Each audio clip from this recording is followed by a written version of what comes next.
My brothers and fathers, give ear to the story of my life which I now put before you. And, hearing him talking in the Hebrew language, they became the more quiet, and he said, I am a Jew of Tarsus in Cilicia by birth, but I had my education in this town at the feet of Gamaliel, being trained in the keeping of every detail of the law of our fathers, given up to the cause of God with all my heart, as you are today. And I made attacks on this way, even to death, taking men and women and putting them in prison, of which the high priest will be a witness, and all the rulers, from whom I had letters to the brothers.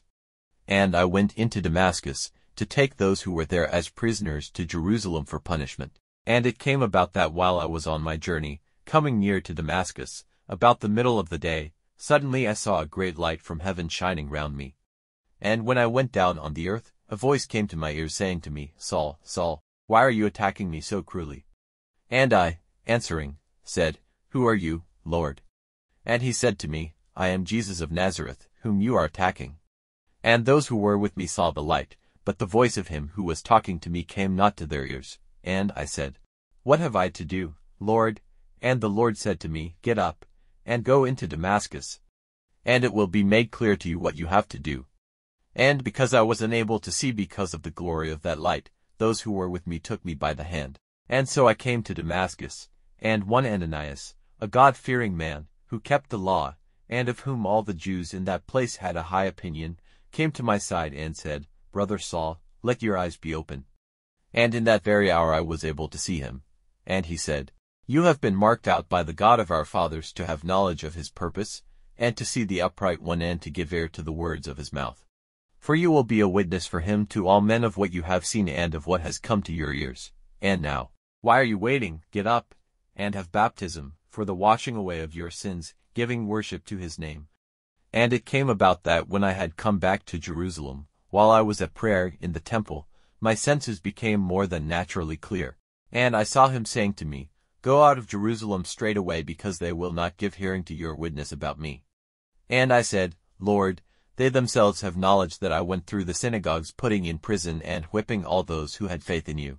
And when Stephen your witness was put to death, I was there, giving approval, and looking after the clothing of those who put him to death. And he said to me, Go, for I will send you far away to the Gentiles. And they gave him a hearing as far as this word. Then with loud voices they said, Away with this man from the earth, it is not right for him to be living. And while they were crying out, and pulling off their clothing, and sending dust into the air, the chief captain gave orders for him to be taken into the army building, saying that he would put him to the test by whipping, so that he might have knowledge of the reason why they were crying out so violently against him. And when they had put leather bands round him, Paul said to the captain who was present, Is it the law for you to give blows to a man who is a Roman and has not been judged?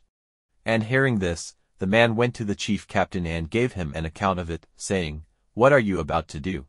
For this man is a Roman. And the chief captain came to him and said, Give me an answer. Are you a Roman? And he said, Yes. And the chief captain said, I got Roman rights for myself at a great price. And Paul said, But I had them by birth.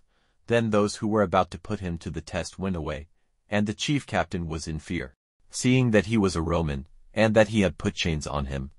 But on the day after, desiring to have certain knowledge of what the Jews had to say against him, he made him free, and gave orders for the chief priests and all the Sanhedrin to come together.